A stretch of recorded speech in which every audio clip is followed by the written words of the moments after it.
Bonjour André, on est donc à la gare de Genolac. Ouais.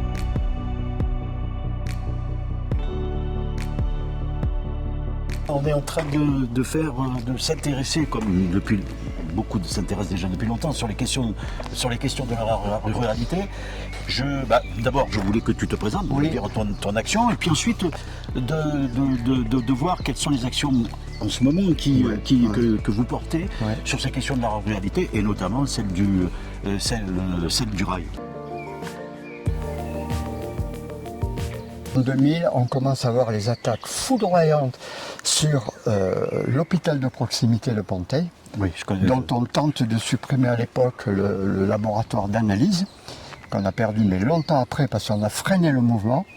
Et ensuite, la Poste qui, comme partout, veut fermer le samedi matin. Et elle ferme le samedi matin, et ici c'est le jour de marché le samedi matin.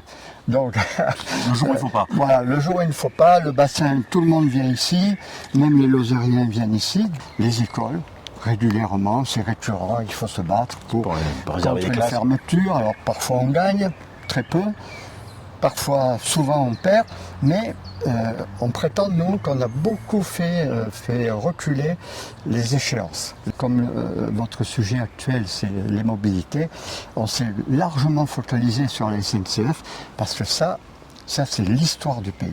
Et c'est une des premières grandes lignes du pays, parce que c'est Paris, Lyon, Méditerranée. Voilà. La question qu'on se pose, c'est comment vous avez fait pour... je dirais sauver la ligne, je sais pas si... Oui, on peut le dire.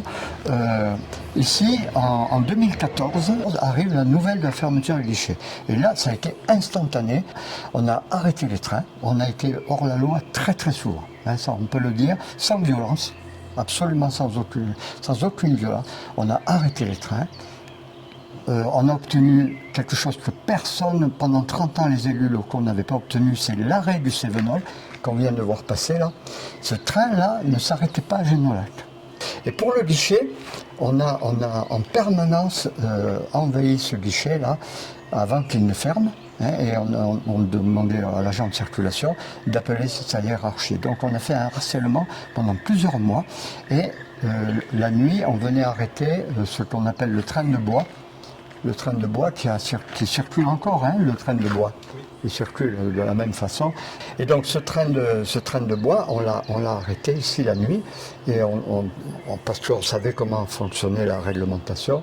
Dès qu'il y avait trop de gens sur un quai, les chefs de gare étaient obligés de prévenir en amont. Il y a du monde sur le quai, là, c'est pour des raisons de sécurité. Donc tout se mettait en branle, et la plupart du temps, le train était stoppé à Villefort. À chaque fois qu'on arrêtait un train de voyageurs, c'était à une occasion. Pour l'automne, on offrait des châtaignes, de la confiture châtaigne. À Noël, on a offert des gâteries, tout ça. Après, au printemps, on a offert des bouquets de fleurs. Ici, il y a eu Cécile Duflot qui est passée une fois. Elle a eu droit à son bouquet de fleurs. Enfin, on a pu réouvrir. Alors, ça avait été fermé de janvier 2015 jusqu'à juin, et ça a rouvert en juin. Voilà. Oui, je crois que ça a duré depuis 6 mois. Alors voilà, dans la vraie bagarre fermée, ça 6 mois, en amont, et puis après, bien sûr, grande fête, tout ça. Alors, on a fait notre réputation là-dessus. Mais après, on a beaucoup œuvré pour l'hôpital de Ponteil, où on a retardé les mouvements. Pour les écoles et le collège, on a parfois obtenu satisfaction. Et après, voilà, tout le monde sait qu'on est là. Et donc, dès qu'il y a la moindre alerte, on est sollicité. On fait un petit tour parce que je vais vous montrer l'évolution de la ruralité, sur laquelle j'ai pas encore d'opinion, mais... Vas-y, c'est intéressant. Ici, tu as la gare. Historiquement, tu as toujours eu l'hôtel du Chalet, qui est à l'ancienne. C'est-à-dire qu'on avait un tourisme ici de gens qui passaient un mois en pension de famille, un mois chaque été. Nous, on les a connus. En 1975, on connaissait les gens parce qu'on les voyait tout le temps au balcon le matin. Et puis, on se blaguait puisqu'on allait se... Et pourquoi tu en parles au passé? Parce que ça n'existe plus. Après, les vacances sont devenues trop chères pour cette classe moyenne. Tu sais, c'est un vieux processus. Oui, hein. c'est ça. Et donc, ils sont venus à la semaine. Tu vois, il y a une petite borne noire là. Ouais. Ça, c'est le syndicat du Mont-Lozère. C'est un kit de réparation pour les VTT. Tu peux venir ici en train donc, avec tes bagages. Tu viens sans vélo, tu en loues. Et puis tu as le carte guide et tout ça. Je vois qu'il y a aussi un parking à... Et ça c'est la région pour... Et tu vois, c'est occupé quoi. Hein, c'est occupé, ça c'est des gens qui ont pris le train. Et ça marche? Et ça marche. C'est génial. Ça marche. Ça marche. Alors, il y en a tout autour du secteur du Mont-Lozère.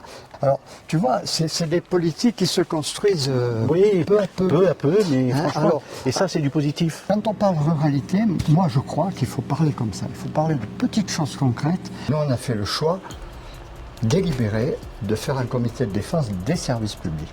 On fait ce choix délibéré ici, il y a 20 ans, 21 ans, parce que si tu t'occupes de l'ensemble des services publics, tu es obligé d'observer l'ensemble du territoire et de son fonctionnement. Voilà. Et ça a été du bonheur pour nous, parce que enfin, c'est terrible parce que c'est un travail monstrueux, mais c'était du bonheur pour nous parce qu'on peut tenir tête à ces gens et surtout on peut fréquenter les politiques.